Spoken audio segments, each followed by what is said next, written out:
This is PowerDirector version 17, and let's see how to crop down a 4K video to full HD size.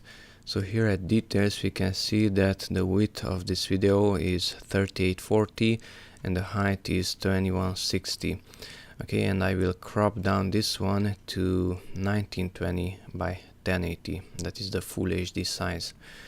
Okay, so just drag and drop the clip onto the timeline of PowerDirector.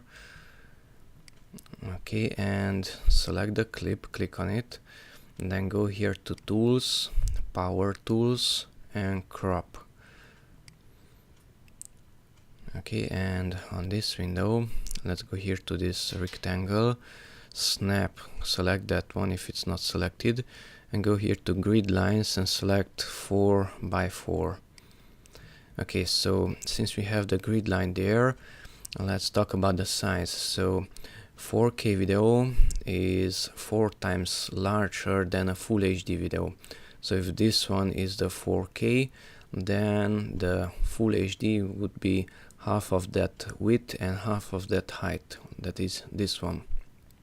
Okay, so let's just resize this one, grab the sides and slide them there.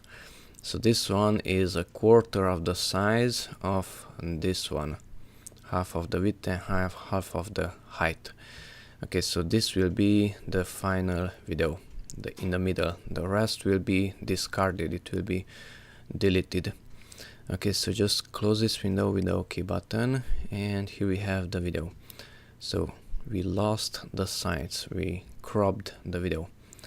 Okay, now we have to produce it, and after you select, let's say, a codec, that one, and customize that codec, go here to video and make sure you select the smaller size, that is the full HD 1920 by 1080, and not that one.